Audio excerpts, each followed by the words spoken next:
On a humid August morning in 1855, a child stood on an auction block in Savannah, Georgia, and not a single person wanted to buy him. His pale skin and colorless eyes marked him as cursed, dangerous, a bearer of bad luck that no plantation owner would risk bringing onto their property. The bidding started at 20, then 15, then 10. Finally, at just $5, one woman raised her fan. Margaret Denore, a widow who owned 4,000 acres 12 miles outside the city, paid $12 out of what she called Christian charity. The crowd applauded her generosity. What they did not know was that Margaret had been searching for a child exactly like this one for 3 years. What they could not have imagined was that 73 people would disappear on her property over the next 14 years. Their fates documented in ledgers that local authorities allegedly burned in 1861. But one ledger survived, hidden in a foundation wall discovered during highway construction in 1959. Inside were measurements, bloodline charts, and something called the Purification Project. Before we continue with the story of what happened to that albino boy and the hidden compound where Margaret conducted her experiments, I need to ask you something. Subscribe to this channel and hit that notification bell, because we uncover the mysteries that history tried to bury. And please leave a comment telling us what state or city you are listening from. We want to know where our audience is hearing these dark stories. Now let me take you back to that sweltering afternoon when a widow's terrible vision began to take shape. The summer heat in Savannah felt like a physical weight, pressing down on the crowd gathered near the waterfront slave market. Margaret Denore arrived in her carriage, alone as always, a massive woman whose size commanded attention in an era when such girth signaled wealth and power. At 47 years old, she had been a widow for 13 years, running her late husband's plantation with an iron will that made overseers nervous and neighbors wary. But what truly set Margaret apart was not her appearance or her business acumen. It was the library she had assembled over the past decade. Over 300 books on natural philosophy, anatomy, and animal husbandry, with a particular focus on breeding techniques and hereditary science. The boy brought to the platform that day was perhaps 11 years old, so thin his ribs showed through his shirt, but it was his coloring that made the crowd fall silent. His skin appeared almost translucent in the harsh sunlight.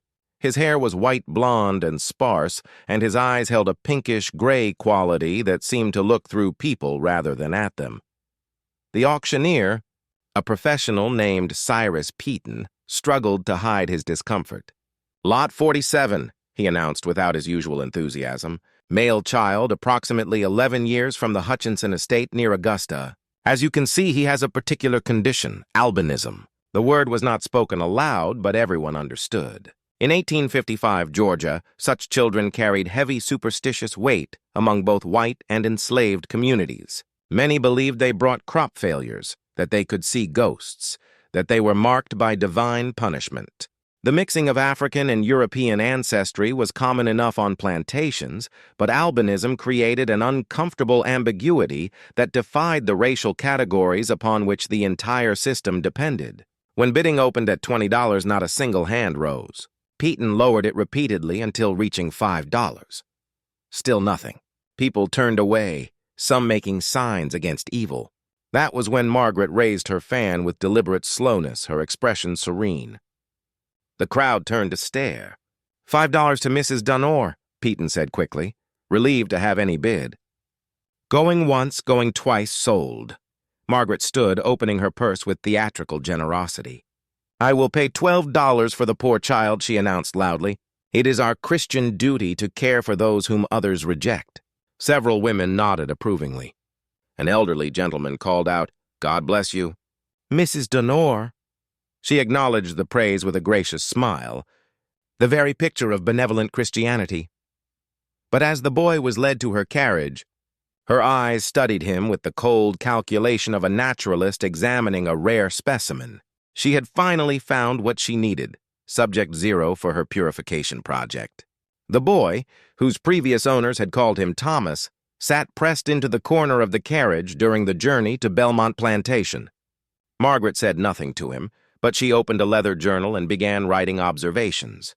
His approximate age, the specific shade of his skin and hair, the color of his eyes in different light, the size of his hands and feet.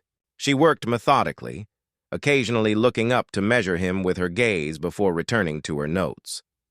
Augustus, Margaret's driver, had worked for the Dunor family for over 20 years. His shoulders were tense, his jaw tight. He had learned long ago not to question what Margaret did. Belmont had a reputation among the enslaved community in Chatham County. People went there and simply vanished, not escaped, because word usually spread about runaways being captured. These people ceased to exist as if they had never been born. The carriage rolled through pine forest toward a part of Belmont that Thomas would soon know too well, a collection of buildings hidden nearly a mile from the main house, accessible only by a narrow road through thick woods. These structures had been built between 1843 and 1852, using materials purchased in small quantities from different suppliers across 3 states. The workers who constructed them had been sold immediately after completion, dispersed to plantations so far apart they would never meet to compare stories.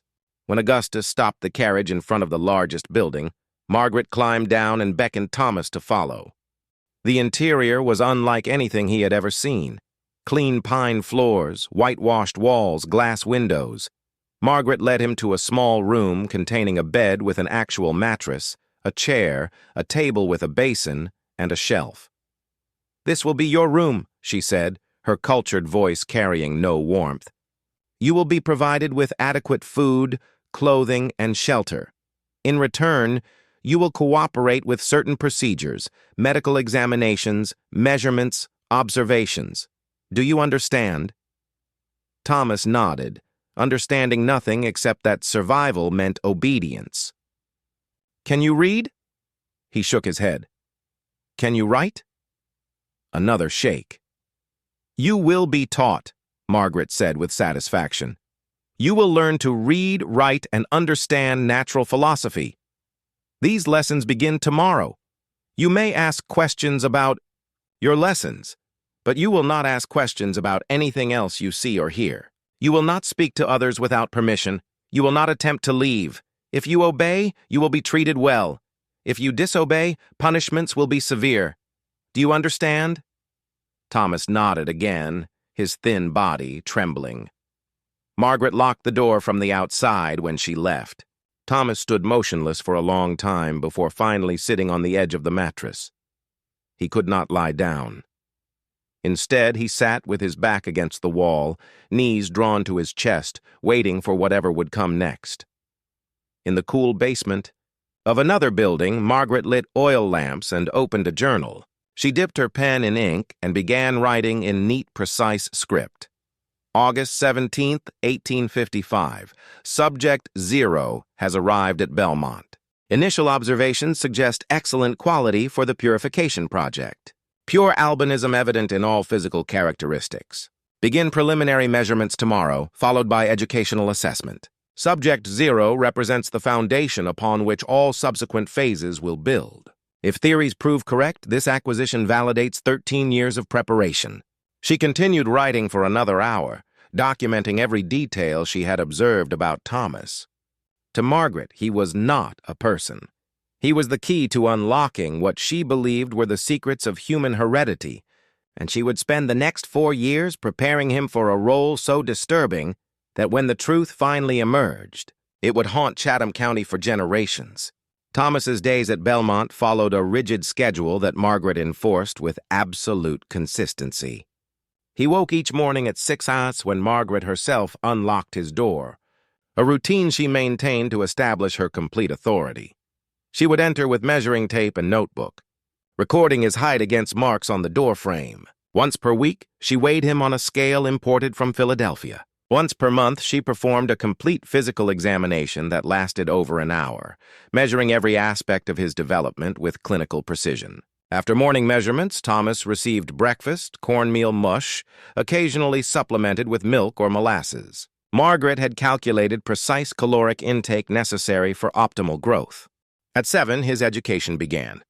Margaret had hired a tutor, a nervous young man from Savannah named Christopher Vance, who came twice weekly to teach reading, writing, and arithmetic.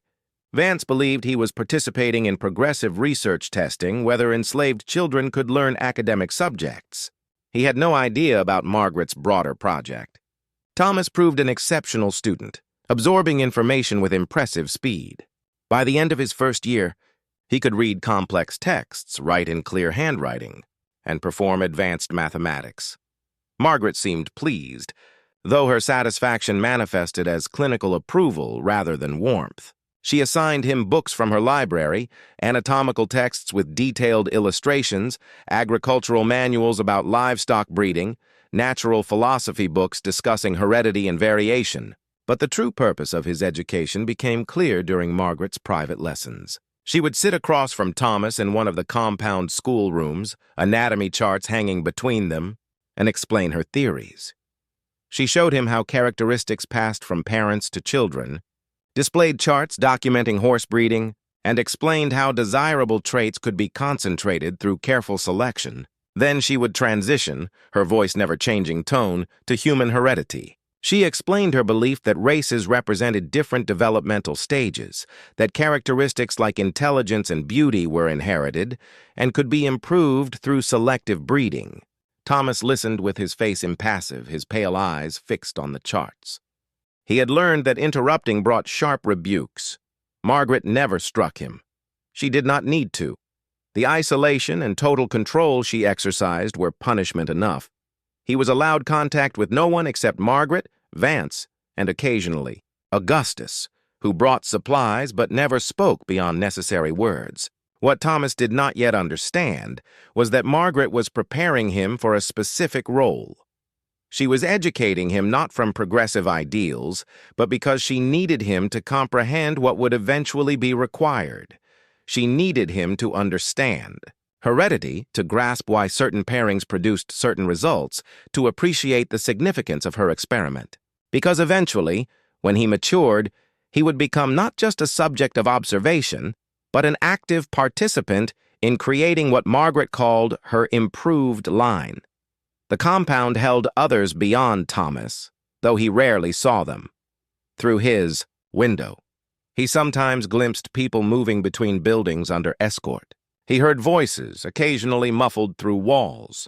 At night, sometimes there were sounds that disturbed him, crying, screaming, or long silences that felt worse. He learned never to ask about these things. Margaret maintained approximately 25. People in the compound at any time, though specific individuals changed frequently. She acquired them through various means, purchasing those with particular characteristics, accepting people other owners wanted to dispose of, occasionally bringing in people from her main plantation when they exhibited traits she wanted to study. These people lived in communal rooms, sleeping on pallets, given adequate food and shelter, but kept in complete isolation from the outside world. Margaret maintained detailed records on each person, measurements, health status, family history if known, and specific characteristics she deemed desirable or undesirable. She arranged pairings with cold calculation, keeping charts that tracked which combinations produced children with which traits. Over 13 years, she had documented dozens of births, but the records also showed something darker: a high mortality rate, especially among infants, and numerous disappearances. The truth about these disappearances was perhaps the darkest aspect. When children were born with what Margaret called degenerate characteristics, severe deformities, or health problems, they did not survive long. Her records noted they failed to thrive or expired due to natural weakness. But witnesses who came forward after Margaret's death told different stories. They described infants taken away shortly after birth and never seen again.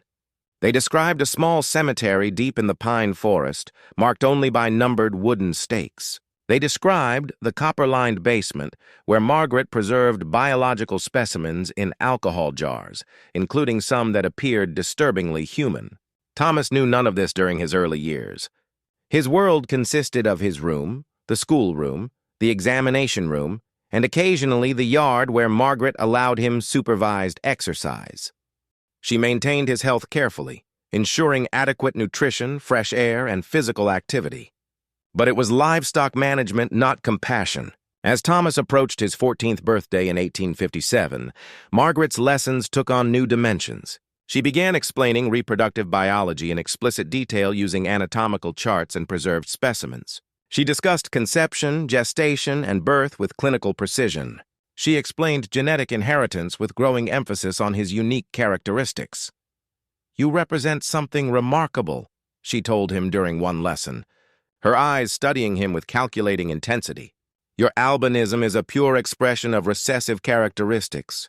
If paired correctly with subjects possessing complementary traits, the offspring would be invaluable for understanding hereditary mechanisms. You are not simply a subject to be observed, Thomas. You are the key to the next phase of this research." Thomas was intelligent enough to understand what she suggested, and the knowledge filled him with profound dread. But he had nowhere to run. The compound was surrounded by miles of forest patrolled by overseers with dogs. Even if he escaped, where would an albino teenage boy go in 1857 Georgia? He would be captured immediately, returned, punished severely. Margaret owned him as completely as she owned her furniture, and the law supported her absolute right to do anything she wanted. But during his recovery from a serious bout of pneumonia in spring 1858, something unexpected occurred. Augustus, the driver, began speaking to him during supply deliveries. Brief conversations, never more than a few sentences, always when Margaret was absent. Augustus would ask how Thomas felt, comment on weather, mention small details about life outside the compound. These tiny human connections, after years of isolation and clinical treatment, affected Thomas profoundly. One afternoon in June 1858, as Thomas sat in the yard regaining his strength, Augustus brought supplies and lingered. "You know she won't stop," he said quietly. "Whatever she's planning, she won't stop. But you smarter than most, you've been learning from her books. Maybe you can figure something she can't." Before Thomas could respond, Augustus moved away. But the words planted something in Thomas's mind. For 3 years he had been passive, accepting his fate because he saw no alternative. But Augustus was right. He could read. He had access to Margaret's library. He understood more about her theories than she realized. And if he was careful, patient, and clever, perhaps he could find a way to use that knowledge. As summer arrived and Thomas's health returned, Margaret resumed her lessons with renewed intensity. She informed him that the following year, when he turned 15, he would begin the next phase. She had identified several women in the compound with what she called optimal characteristics, and Thomas would be paired with them to produce children that could be studied from birth. She explained this with clinical detachment, as if discussing crop rotation rather than the systematic exploitation of a teenage boy. Thomas listened, nodded, and said nothing. But behind his pale eyes, something had changed. He was no longer just a passive subject. He was planning. And as he lay in his room each night, he began to understand that knowledge could be a weapon. Margaret had educated him as part of her experiment, never considering that education might give him tools to resist. It was a mistake that would eventually unravel everything she had built. The autumn of 1858 brought an unexpected complication. Dr. Harrison, Pembroke arrived at Belmont on October 12th unannounced and carrying a letter of introduction from the Medical Society of Charleston. Pembroke, a rising figure in Southern medical circles, had developed a fascination with hereditary pathologies. He had heard rumors of Margaret's private research facility and traveled from South Carolina specifically to meet her. Margaret received him in the main house, serving tea while assessing this unexpected visitor. Pembroke was 42, tall and thin with angular features and hands that moved constantly as he spoke. He had studied medicine in Philadelphia before returning to Charleston to establish a practice. But his true passion was research. He showed Margaret his published papers on hereditary illness, his theories about racial characteristics, his belief that scientific breeding could improve human stock. "The future of medicine lies not in treating illness after it appears," Pembroke explained enthusiastically, "but in preventing weak bloodlines from reproducing. Imagine a world where hereditary diseases are eliminated through careful selection, where each generation is stronger than the last. This is achievable through systematic breeding principles." Margaret listened, calculating rapidly. Pembroke represented both opportunity and threat. An opportunity because his medical expertise exceeded hers, and he might advance her research. A threat because he might discover the full scope of her experiments and react with moral objection. Many physicians espoused eugenic theories abstractly, but might balk at practical applications. "Your ideas are fascinating, Dr. Pembroke," she said carefully. "I have maintained some observations of heredity among the enslaved population here. Nothing as systematic as your research, perhaps, but enough to convince me that animal husbandry principles do apply to human beings." Pembroke leaned forward, eyes bright. "I would be honored to see your work. Perhaps I might contribute observations that could advance both our studies." After a long pause, Margaret made her decision. "Very well, Doctor.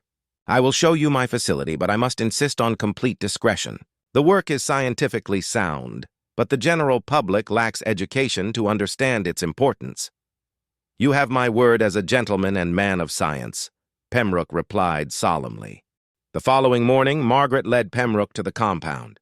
As they walked through Pine Forest, she explained her theories and methods in greater detail than she had ever shared. She described 13 years of controlled breeding, meticulous documentation, attempts to isolate and predict hereditary traits. Pembroke listened with rapt attention, occasionally interjecting questions that demonstrated his medical knowledge and genuine interest. When they reached the compound, Margaret first took him to the building containing her records. Shelf after shelf of journals, charts and diagrams documenting births, deaths, measurements, and observations spanning over a decade. Pembroke examined these with growing excitement. "Extraordinary," he murmured, examining a journal from 1847 documenting 3 generations of a family line. "You have maintained consistency across years. The level of detail is remarkable." He paused, reading more carefully. "Though I must say the infant mortality rate appears quite high, 37% in this cohort alone." Margaret had anticipated this. "Weak specimens," she replied smoothly. "Those with obvious deformities or constitutional weaknesses, suggesting degenerate heredity. I have maintained detailed autopsy records on each case. The losses, while regrettable, provide valuable data about which characteristics breed true and which represent hereditary failure." Pembroke nodded slowly, though discomfort flickered across his face. But scientific curiosity overrode moral qualms. "And you have preserved specimens?" They descended into the copper-lined basement where Margaret maintained her collection. Rows of glass jars lined wooden shelves, each containing biological specimens suspended in clear fluid. Pembroke examined them with professional interest, making notes. Most were organs or tissue samples, but several jars contained small, fully formed bodies, infants no more than a few days old, their tiny faces frozen in expressions suggesting they had not died peacefully. "You conducted autopsies yourself?" Pembroke asked. "I had assistance from a physician in Savannah initially until he passed in 1851. Since then, I have performed examinations independently. My anatomical knowledge is largely self-taught, but adequate for the purpose, more than adequate." Pembroke straightened, closing his notebook. "Mrs. Dunor, what you have accomplished here represents a singular achievement. The scope, duration, and attention to detail are remarkable. You should publish these findings." Margaret shook her head. "Publication is impossible. The public would never understand. I am content to continue research privately, advancing knowledge for its own sake." "Then perhaps we might collaborate," Pembroke suggested. "I could analyze your data, contribute medical expertise, help design additional studies. With proper methodology, we could produce findings that would revolutionize understanding of human heredity." Margaret considered carefully. Collaboration meant shared control and increased risk of exposure. But the possibility of achieving true scientific breakthrough was alluring. "Let me show you the crown jewel of the project," she said finally. She led him to Thomas's room. The boy sat at his table reading from a medical text. He looked up as the door opened, pale eyes moving from Margaret to the stranger. At 15, Thomas had grown considerably, though he remained thin. His white blonde hair was cut short, and his pallid skin seemed almost luminous in the afternoon light. "This is Subject 0, Margaret announced with unmistakable pride. "A pure albino acquired 4 years ago specifically for this project." I have documented every aspect of his development, provided extensive education in anatomy and natural philosophy, and maintained his health carefully in preparation for the breeding phase. Pembroke stared with undisguised fascination.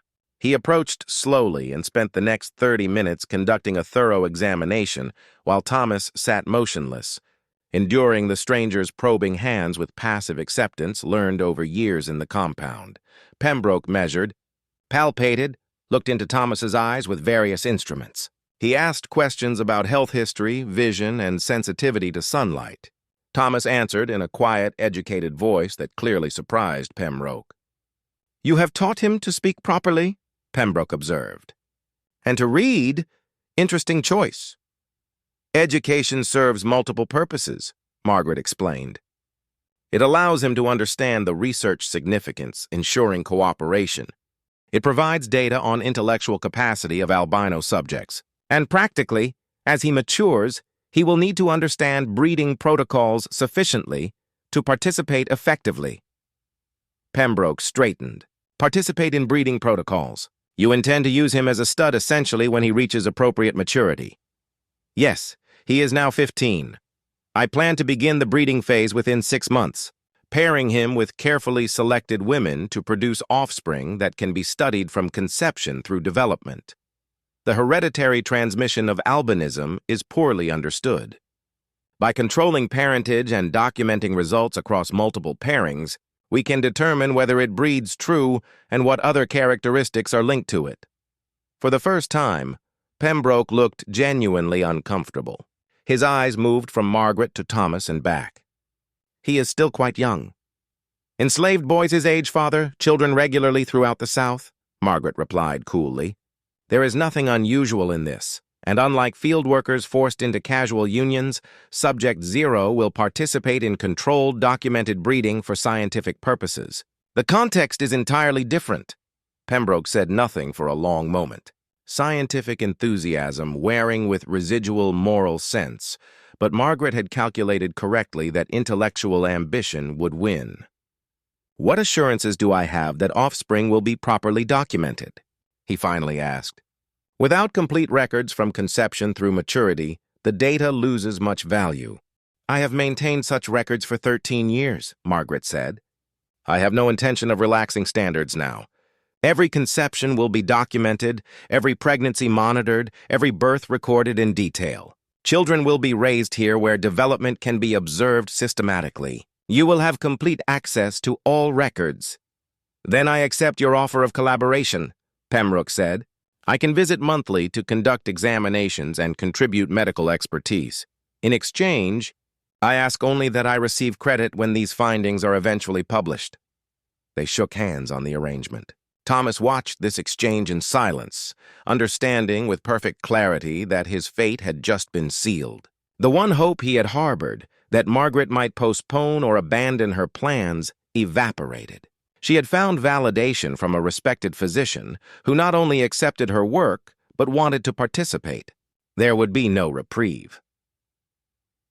After Pembroke departed that evening, Margaret visited Thomas's room. "Dr. Pembroke is impressed with our work," she said. "He believes we are on the verge of significant scientific breakthrough. You should feel privileged to participate in research of such importance." Thomas remained silent. "I expect your cooperation," Margaret continued, voice hardening. "You have been given advantages no enslaved person could dream of. Education, adequate food and shelter, protection from fieldwork brutalities. I have invested considerable resources in your development. The time has come for you to fulfill the purpose for which you were acquired." Still, Thomas said nothing. Margaret studied him briefly, then left, locking the door behind her. In darkness, Thomas finally allowed himself to feel the full weight of despair. He was 15 years old, utterly alone, trapped in a nightmare that presented itself as science. And now a respected physician had validated everything Margaret believed, ensuring the horror would continue and escalate. But Thomas had spent 4 years reading Margaret's books, studying her theories, understanding how she thought, and he had begun noticing something neither Margaret nor Pembroke seemed to recognize. Their grand theories about heredity, their predictions about which traits would appear in offspring, were wrong more often than right. Margaret's charts showed disappointing results. Children who did not match predictions, characteristics that appeared or disappeared without explanation. Margaret attributed failures to insufficient data or hidden hereditary factors, but Thomas, reading the same books, understanding the same theories, had begun suspecting something more fundamental, that heredity was far more complex than anyone yet understood, and that Margaret's confidence in controlling and predicting it was a delusion. This insight gave him something he had not had before: hope. Not hope for escape, which seemed impossible, but hope that Margaret's experiment might fail on its own terms, that results might prove so inconsistent that even she would be forced to acknowledge limitations. It was thin hope, dependent on outcomes years in the future, but it was something. And as Thomas lay in his narrow bed that October night, he made a silent vow. He would cooperate with Margaret's demands because he had no choice. But he would. Watch, learn, and remember, and if he survived long enough, if Margaret's experiment eventually unraveled as he suspected it would, he would make certain the world knew what happened in this hidden place. Harrison Pembroke returned to Belmont on November 18, 1858, carrying medical instruments, journals, and supplies he deemed necessary for what he called proper scientific documentation of the breeding phase. Margaret received him warmly, relieved, to have found not just a collaborator but someone who shared her vision completely. Thomas had been prepared for Pembroke's visit. Margaret had explained in clinical detail what would be expected using anatomical charts and breeding manuals to illustrate procedures.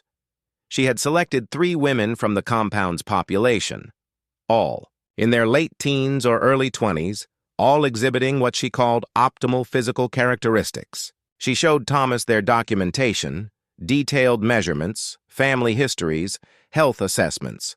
She explained he would be paired with each woman in succession, that conceptions and pregnancies would be monitored closely, that resulting children would remain in the compound for systematic study. Thomas listened with his face carefully blank, revealing nothing of the revulsion and terror inside. He understood resistance was impossible. Margaret had absolute power over everyone in the compound, and Pembroke's participation added medical authority to her commands. The first woman Margaret selected was named Eliza. She was 19, tall and slender, with features Margaret's records described as refined type, suggesting mixed heredity favorable for observing albinism transmission. Eliza had been at the compound for 2 years, taken from Belmont's main plantation after giving birth to a child Margaret wanted to study. That child, a daughter, had been removed shortly after birth. Eliza never saw her again. The experience left her withdrawn and deeply traumatized, though Margaret's notes characterized her simply as compliant subject with minimal resistance. Margaret brought Eliza to Thomas's room on a cold November afternoon. Pembroke waited outside, ready to enter after what Margaret estimated would be sufficient time. She explained to both what was expected, her voice carrying no more emotion than if instructing servants on housekeeping. Then she left them alone, locking the door from outside. For a long time, neither moved nor spoke. They stood on opposite sides of the small room, 2 terrified young people trapped in a nightmare. Neither had power to escape. Finally, Eliza broke the silence. "I know you," she said softly. "I seen you from the window sometimes." "The white boy she keeps locked up. Been here long as me, maybe longer." Thomas nodded. 4 years. What'd she make you do? "Study, read her books, learn about—" He gestured helplessly at anatomical charts on the wall. "This," Eliza moved to the window. "My baby was a girl. Pretty little thing. Mrs. Denore took her away that same night. Told me the baby died, but I heard her crying for days after in some other part of the building. Then I didn't hear nothing no more." Her voice was flat, drained of emotion by grief too large to fully express. "You think that baby really died?" Thomas did not answer because he did not know what truth would be kinder. Instead, he said, "I'm sorry." Eliza turned to look at him, her eyes holding depths of sorrow. "You and me, we got no choices here. She own us. She can make us do whatever she want." So I guess we do what she say and maybe we survive. That's all there is. What happened next in that locked room will not be described in detail because some horrors need not be rendered explicit to be understood. It is enough to say that two young people stripped of all agency tried to retain some shred of dignity in an utterly degrading situation. When Margaret unlocked the door an hour later, followed by Pembroke carrying medical instruments, both Thomas and Eliza had been changed in ways that would haunt them for whatever remained of their lives. Pembroke conducted an examination of Eliza that was invasive and humiliating, documenting everything in his notebook with clinical precision. He discussed findings with Margaret as if Eliza were not present, using medical terminology that dehumanized her completely. Then he dismissed her, and she was escorted back to her sleeping quarters.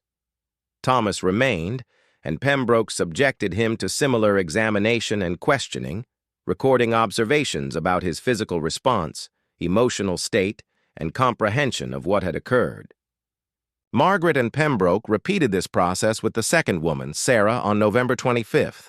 Sarah was 18 at the compound only 6 months, purchased from a plantation near Augusta because Margaret's records indicated desirable hereditary traits. Unlike Eliza, whose trauma produced resignation, Sarah's manifested as rage. When Margaret explained what would be required, Sarah refused outright, voice shaking with fury and fear. "You can beat me, sell me, kill me," Sarah said, "but I ain't doing this. This ain't right. And you know it." Margaret remained unmoved. "You have no right to refuse. You are property purchased specifically for this purpose. Your cooperation is required." "Then you're going to have to force me." Margaret nodded to the overseer. "Take her to the isolation room. No food until she reconsiders." Sarah was locked in a small windowless basement room, receiving only water and a single small piece of bread daily. She remained there for 6 days. On the second day, Margaret visited to ask if she had reconsidered. Sarah, weakened but defiant, refused. On the 4th day, Margaret visited with Pembroke, who explained in medical terms the damage prolonged starvation would cause, emphasizing permanent harm she was inflicting on herself through pointless resistance. Sarah wept but did not relent. On the 6th day, Margaret took a different approach. She brought Eliza to the isolation room and made her describe what had happened, emphasizing that Eliza had survived, had not been physically harmed, that continued resistance would only prolong Sarah's suffering without changing the outcome. Eliza, exhausted and broken, delivered this message as instructed, though her voice carried an apology Margaret had not scripted. Sarah finally surrendered. She was too weak to walk, so the overseer carried her to Thomas's room where the process was repeated. Pembroke documented everything with clinical detachment, noting that subject's physical condition compromised by resistance period, recommend improved nutritional preparation for future pairings. The third woman, Hannah, witnessed what happened to Sarah and offered no resistance when her turn came in early December. She was 21 at the compound for 3 years and had learned long ago that survival meant absolute submission. She complied with everything Margaret demanded. Her face an expressionless mask, her eyes fixed on some distant point beyond the walls. Afterward, Pembroke noted with satisfaction that subject demonstrated optimal compliance, suggesting effective conditioning protocols. Thomas endured these weeks in a state of numb dissociation. Each night, locked in his room, he stared at the ceiling and tried to separate his mind from his body to preserve some core of self that remained untouched by what Margaret forced him to do. He read obsessively, losing himself in anatomical diagrams and breeding charts, anything to avoid thinking. And he watched Margaret's records carefully whenever he had access, noting growing discrepancies between her predictions and actual results from previous experiments. Margaret, meanwhile, was triumphant. She had successfully initiated the breeding phase with Subject 0, documenting every detail with Pembroke's assistance. She calculated conception probabilities, estimated gestation periods, planned observation protocols for the pregnancies she anticipated. In her journal, she wrote extensive entries predicting that offspring would provide unprecedented insights into albinism inheritance. But nature had its own plans. Of the three women, only Eliza conceived. Sarah and Hannah's bodies, stressed by trauma and harsh conditions, did not support conception despite repeated pairings in subsequent months. Margaret attributed this to constitutional weakness, noting it as data supporting her theories. She did not consider or chose not to acknowledge that profound trauma might affect fertility. Eliza's pregnancy was monitored with obsessive attention. Margaret and Pembroke examined her weekly, measuring her abdomen, listening to the fetal heartbeat, documenting every aspect of gestation. They discussed predictions. Would the child show albinism? What would the skin color be? The eye color? They debated these questions with scientific enthusiasm, apparently blind to Eliza's growing despair as her pregnancy advanced. Thomas saw Eliza occasionally from his window or during brief periods when compound residents were allowed in the yard. Her belly grew through winter into spring.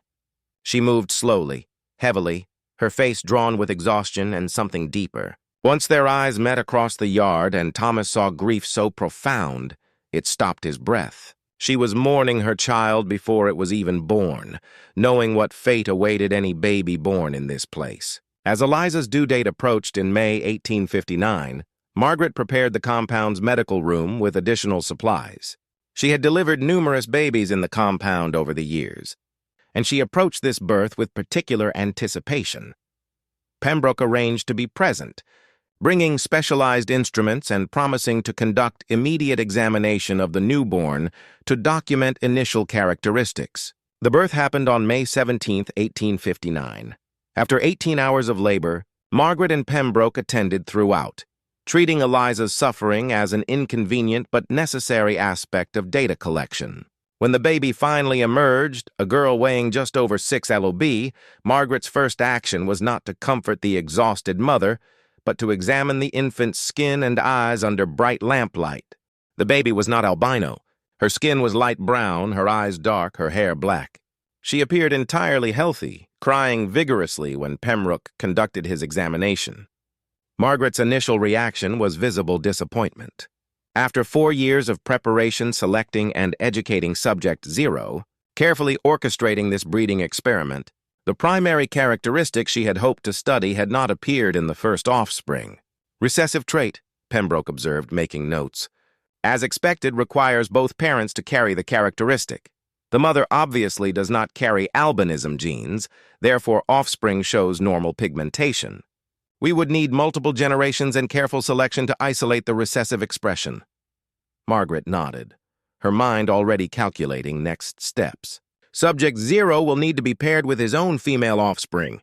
Once they reach maturity, that is the only way to increase probability of albino expression in subsequent generations. This child will be designated Generation 1. Female 1. When she reaches approximately 15 years of age, she will be bred back to Subject 0. Eliza, lying exhausted on the birthing bed, overheard this conversation. The implications were clear enough, even through her pain and fatigue. They intended to take her daughter, raise her in this compound, and eventually force her into the same nightmare Eliza had endured. The realization produced a sound from Eliza that was not quite a scream, not quite a sob, but something more primal, a sound of absolute despair that would haunt Thomas, who heard it from his locked room for the rest of his life. Margaret allowed Eliza to nurse the baby for 1 week, long enough to establish feeding. Then, on May 24th, the infant was removed and taken to a separate room where a wet nurse, another enslaved woman, would provide care under Margaret's supervision. Eliza was returned to the general population of the compound, her body still recovering from birth, her arms empty, her milk drying painfully because she had no baby to feed. The compound fell into a strange, tense quiet after that week in May. The sounds from other buildings ceased almost entirely. Even Margaret seemed subdued, though she maintained her routines and continued documenting observations with mechanical precision. Something had shifted. Some balance had broken, though Thomas could not identify exactly what. What no one knew was that Eliza had made a decision during that week when she was allowed to hold her daughter. A decision born from love so fierce it manifested as terrible action.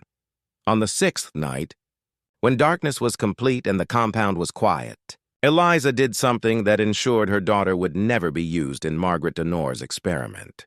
The wet nurse found both of them the next morning. Eliza's arms wrapped around the tiny body that had ceased breathing sometime in the night. The details were never recorded, the method never documented. Margaret simply noted in her records, Generation 1 female 1 expired due to unknown cause. Subject Eliza subsequently disposed of as unreliable for further breeding protocols. What disposed of meant was never explained in the documents, but Eliza was never seen again in the compound after that day. And in the small cemetery deep in the pine forest, a witness who came forward decades later remembered digging 2 graves that week in May. Not one.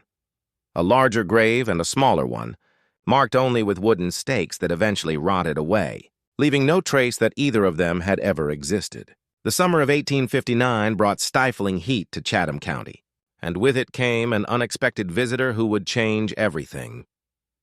Dr. Samuel Hargrave from Atlanta arrived at Belmont on July 8th, accompanied by a young medical assistant named Robert Chen. Hargrave had corresponded with Margaret about her research after reading one of Pembroke's published papers that made vague references to systematic hereditary studies being conducted in Georgia. Intrigued, Hargrave had written to Margaret requesting permission to visit, and she had agreed, hoping to replace the increasingly unreliable Pembroke with a more stable collaborator.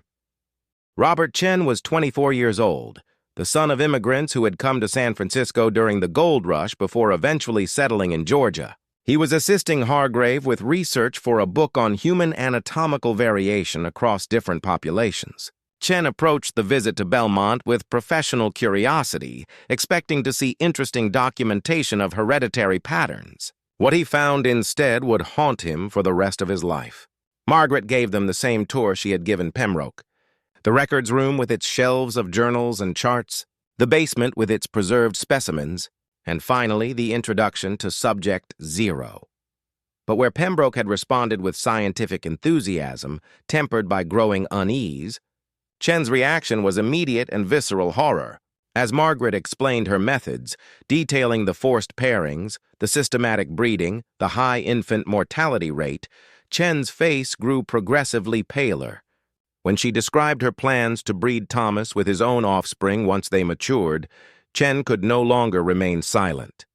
"Mrs. Denor," he said carefully, his voice tight with barely controlled emotion, "what you describe is not research. It is systematic brutality. These are human beings, not livestock. No scientific knowledge could justify such violations of human dignity." Margaret stiffened, her face weening.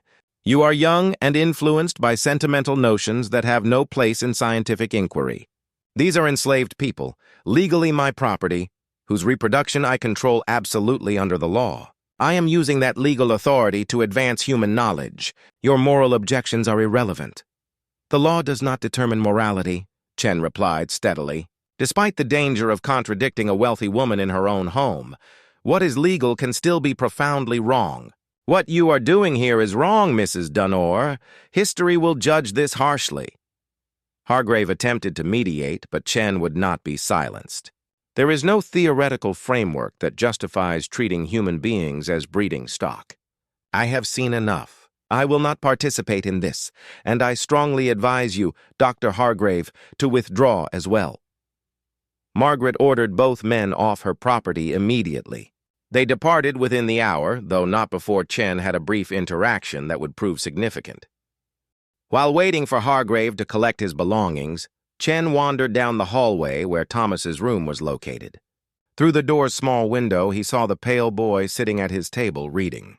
Something about the scene struck Chen as unbearably sad. He knocked softly on the door. Thomas looked up startled. Visitors never knocked. He approached the door cautiously. "What is your name?" Chen asked through the window. "Thomas, sir. How long have you been here?" "5 years, sir. Do you want to leave?" The question was so unexpected that Thomas did not know how to answer. After a long pause, he simply said, "Yes."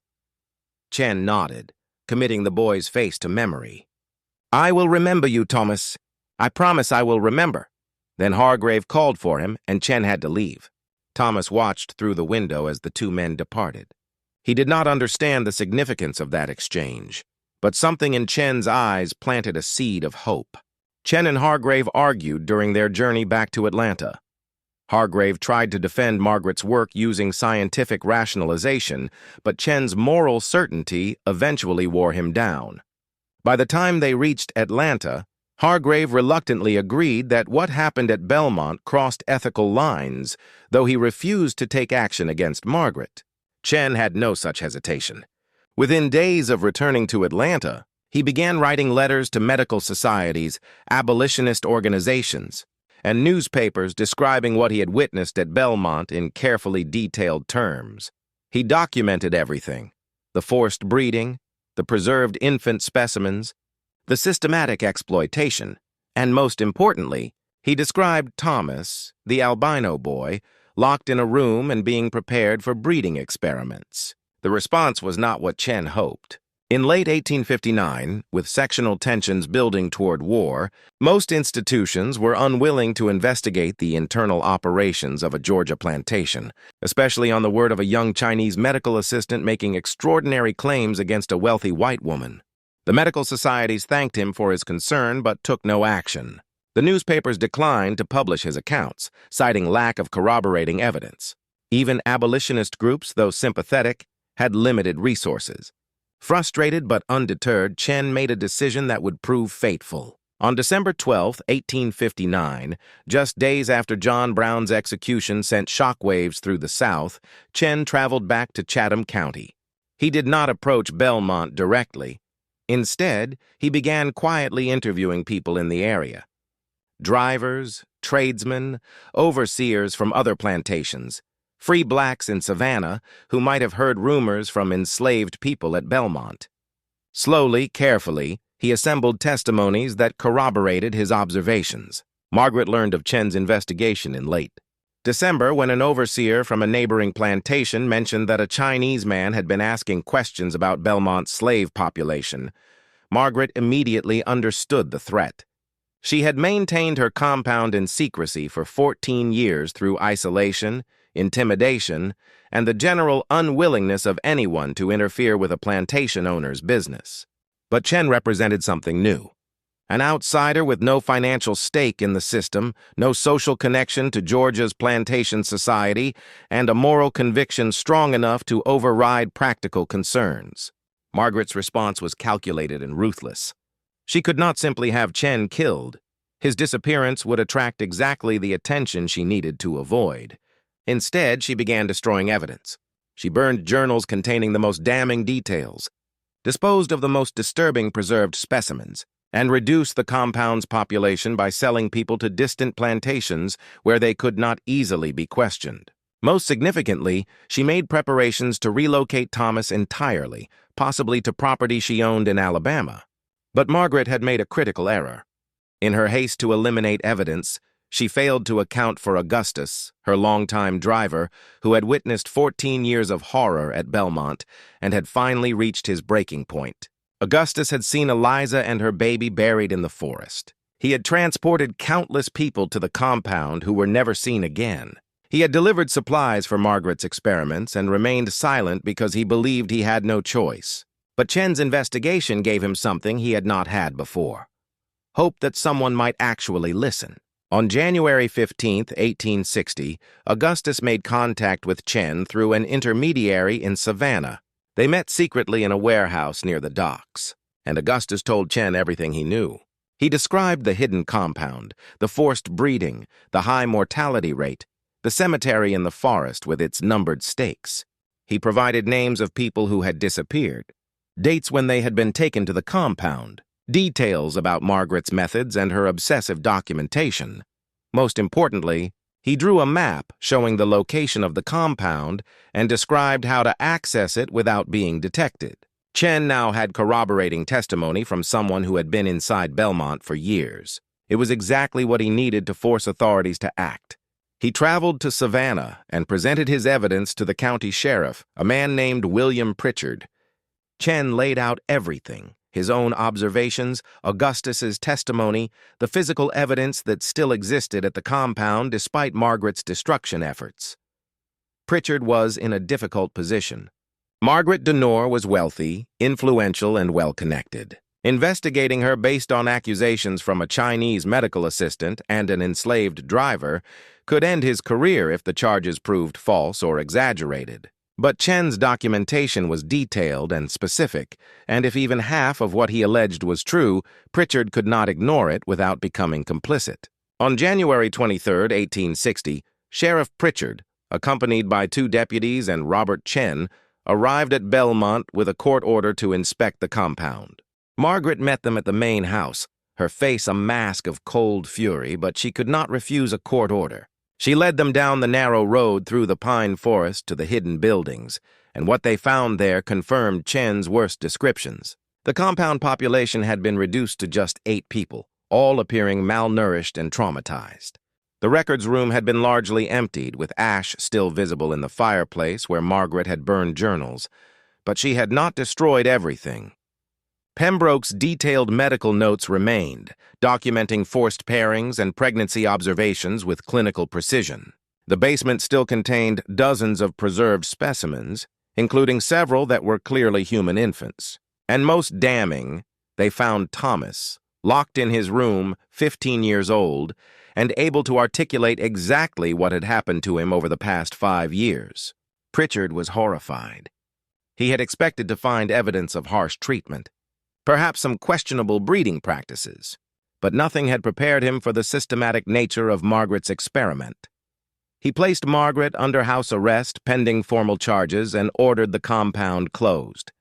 The 8 remaining residents were removed and placed temporarily in the county poorhouse while authorities determined their legal status. Thomas, because of his unique circumstances and ability to testify, was placed under the protection of the court. Margaret's response was immediate and characteristically calculated. She hired the best lawyers money could buy, men who had built careers defending plantation owners against accusations of cruelty. Their strategy was simple. Everything Margaret had done was legal under Georgia law. Enslaved people were property. Owners had absolute discretion over their reproduction, living conditions, and treatment. The law explicitly gave Margaret the right to do everything Chen and Pritchard accused her of doing. The forced breeding, the medical experiments, even the high infant mortality rate were all within her legal rights as a property owner. It was a defense that would likely succeed.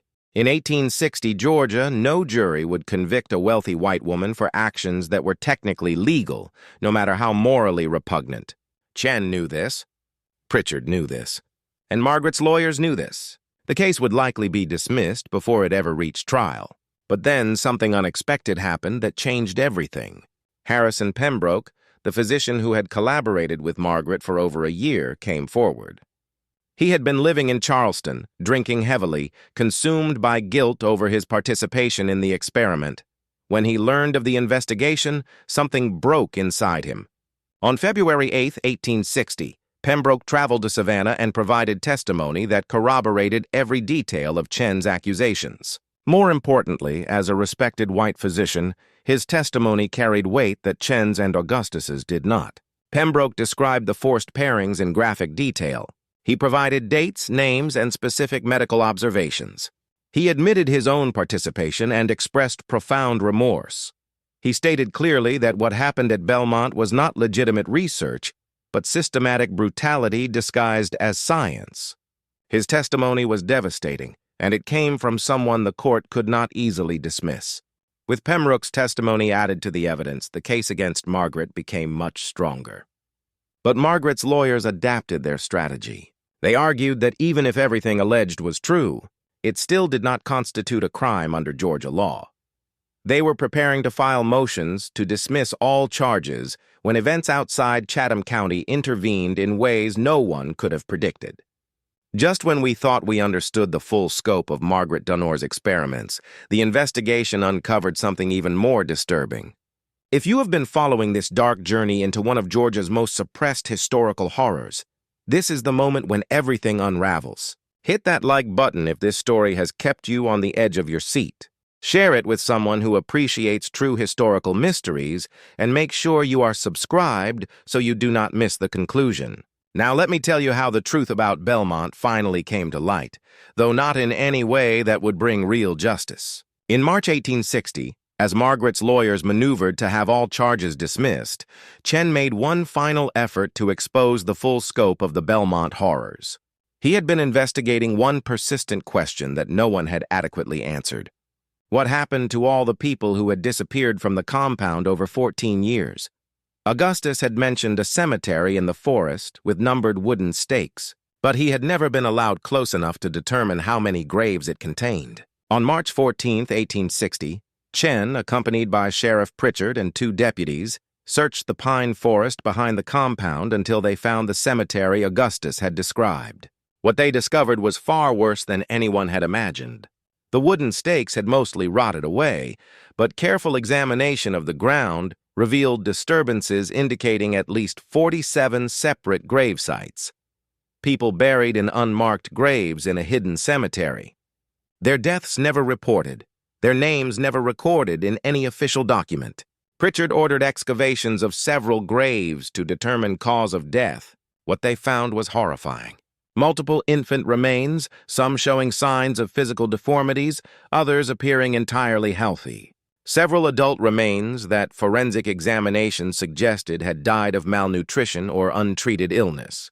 And most disturbing, 3 adult remains that showed evidence of violence, broken bones that had never healed, skull fractures, injuries that could not have been accidental. This discovery changed everything. Margaret could argue that breeding enslaved people was legal, that high infant mortality was unfortunate but not criminal. But murder was murder, regardless of the victim's legal status. The evidence of violence in those graves suggested that some people in the compound had not simply died from neglect or harsh conditions. They had been killed. When confronted with this evidence, Margaret maintained that she had no knowledge of any violence. She claimed that if anyone had been killed, it must have been the work of overseers acting without her authorization or conflicts among the enslaved people themselves. Her lawyers argued that without witnesses or documentation proving Margaret personally committed or ordered any killings, the murder charges could not be sustained. But Margaret had not accounted for one person. Hannah, the 3rd woman forced to pair with Thomas, who had survived the experiment through absolute submission. Hannah had been one of the 8 people removed from the compound when it was closed. She had remained silent during initial questioning, traumatized and afraid. But when she learned about the cemetery and the evidence of violence, something shifted in her. On March 22, 1860, Hannah came forward with testimony that would finally break through Margaret's legal defenses. Hannah described witnessing Margaret personally administering poison to an infant who had been born with severe deformities. She described seeing Margaret strike a woman who had refused breeding protocols, hitting her with such force that the woman collapsed and never regained consciousness. She described Margaret ordering an overseer to dispose of a man who had become too ill to be useful for breeding experiments. Hannah provided dates, names, and specific details that could be corroborated against the grave sites and Margaret's remaining records. Hannah's testimony was given at tremendous personal risk. As an enslaved woman testifying against a white property owner, she had no legal standing in Georgia courts. Her testimony would normally be inadmissible. But the circumstances were unusual enough, and the physical evidence compelling enough that the judge allowed her testimony to be entered into the record, though he made clear it could not alone support a conviction. Margaret's lawyers attacked Hannah's credibility viciously, arguing that enslaved people routinely lied to harm their owners, that Hannah's testimony was motivated by resentment over being used in breeding experiments, that nothing she said could be trusted. The legal battle dragged through March and into April 1860, with both sides marshaling evidence and expert testimony. And then on April 12, 1861, Confederate forces fired on Fort Sumter and the Civil War began. Within weeks, all attention in Georgia shifted to the war effort. Margaret's case, which had been slowly grinding through the legal system, was indefinitely postponed. Sheriff Pritchard was called up for military service. The judge hearing the case left to serve as a military advisor.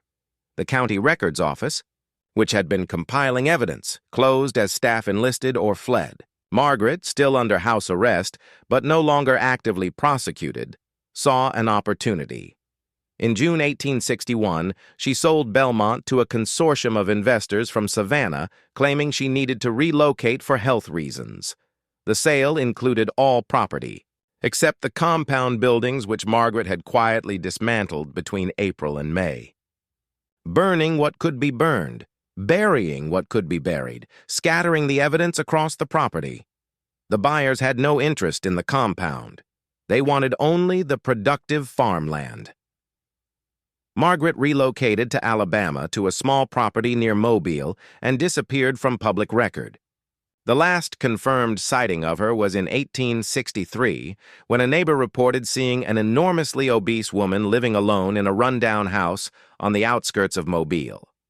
After that, nothing. She may have died during the war years or relocated further west or simply vanished into the chaos of a collapsing Confederacy. No death certificate was ever filed. No grave was ever identified. Margaret Denore simply ceased to exist in any official record after 1863. Thomas, the boy at the center of Margaret's experiment, had a different fate. When the compound was closed, in January 1860, he had been placed under court protection.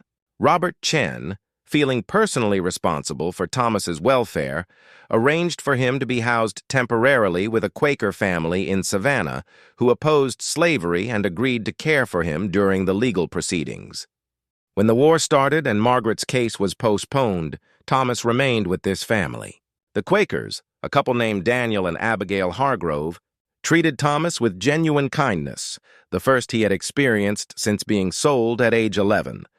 They continued his education, taught him practical skills, and most importantly, treated him as a human being rather than a specimen. When the Emancipation Proclamation was issued in 1863, Thomas was legally free.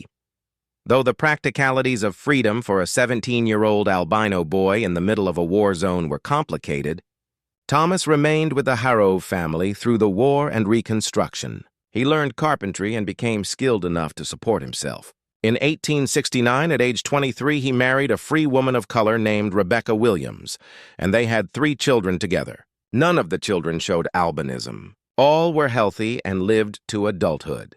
Thomas worked as a carpenter in Savannah for over 30 years, living a quiet life and rarely speaking about his years at Belmont except to his wife, who he trusted completely. Robert Chen continued his medical career, but the experience at Belmont changed him fundamentally.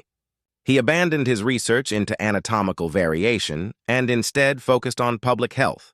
Working to improve medical care for poor communities in Atlanta, he maintained correspondence with Thomas for over 20 years. And in his private journals, he wrote extensively about the ethical responsibilities of physicians and the dangers of scientific rationalization for cruelty. He died in 1892 at age 57, still haunted by what he had seen in that compound.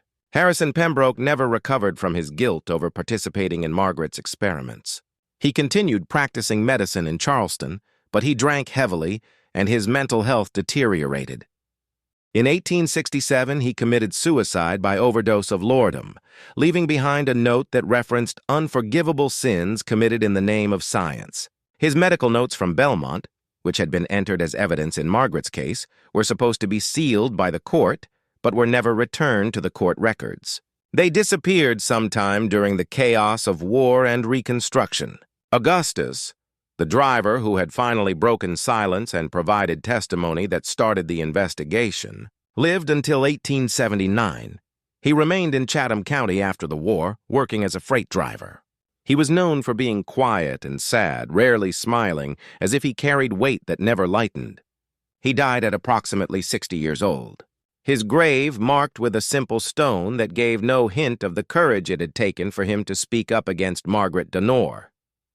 As for the 8 people removed from the compound in January 1860, their fates varied. Some died during the war years, some disappeared into the chaos of Reconstruction. At least 2, including Hannah, remained in the Savannah area and lived into the 1870s.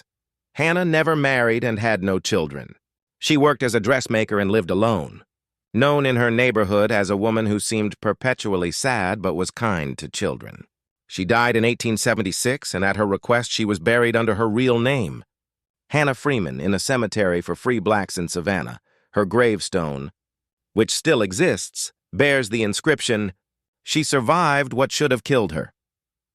The property where Belmont stood changed hands multiple times between 1861 and 1959.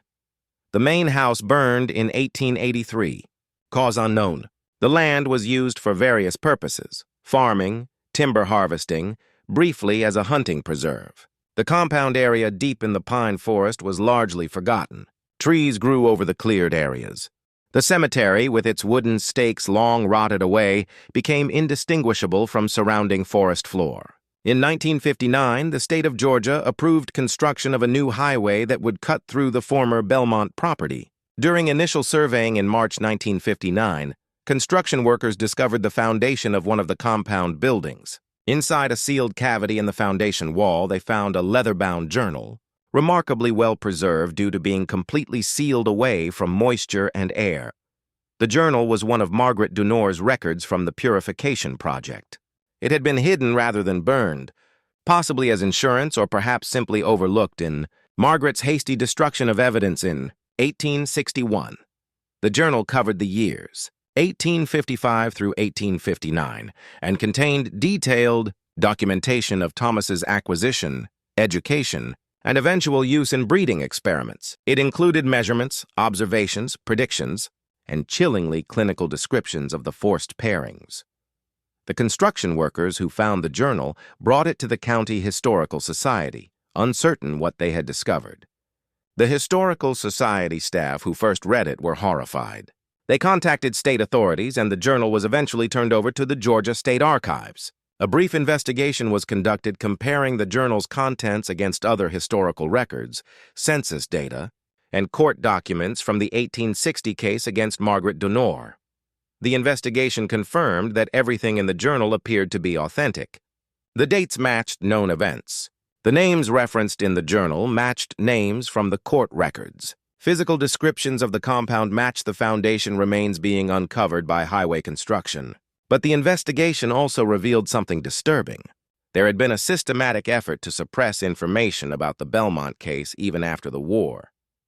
Court records from Margaret's 1860 prosecution had been partially destroyed, supposedly during the war, though some documents seem to have been removed deliberately rather than lost to military action. Newspaper archives from Savannah in 1860 contained almost nothing about the case, despite it involving sensational allegations against a wealthy plantation owner. It appeared that even after Margaret fled, her family's wealth and influence had been used to minimize public knowledge of what happened. The Georgia State Archives classified the journal as a historically significant document, but restricted public access to it for 10 years until 1969, citing concerns about privacy and the sensitive nature of the content. When it was finally made available to researchers in 1969, it attracted attention from historians studying slavery, medical ethics, and eugenics in antebellum America. Several academic papers were published analyzing Margaret's experiment as an example of how eugenic thinking manifested in the antebellum South. The case became a teaching example in medical ethics courses, illustrating the dangers of scientific rationalization for cruelty, but mainstream historical narratives largely ignored it. It was too disturbing, too complicated, too uncomfortable to fit into simplified stories about antebellum Georgia. Thomas's descendants, who still lived in the Savannah area, learned about the journal's discovery through news coverage in 1969. Thomas had died in 1902 at age 56. Having lived long enough to see his children grown and his grandchildren born. He had told his wife Rebecca most of what happened at Belmont, and she had told their children some of it, though protecting them from the worst details. When the journal was made public, Thomas's grandchildren were in their 50s and 60s, and they finally understood the full scope of what their grandfather had endured. The family debated whether to speak publicly about their connection to the case, but ultimately decided against it. They were established in Savannah, had built good lives despite the barriers faced by African Americans in the Jim Crow South, and feared that association with such a notorious case might bring unwanted attention or harm. They maintained private family knowledge of Thomas's history, but did not contribute to public discussions of the Belmont case. The highway construction continued despite the discovery. The compound foundations were documented by archaeologists, then destroyed to make way for the road. The cemetery area was within the highway right-of-way and was excavated more thoroughly. Remains of 61 individuals were ultimately recovered, including adults and children ranging from infants to elderly.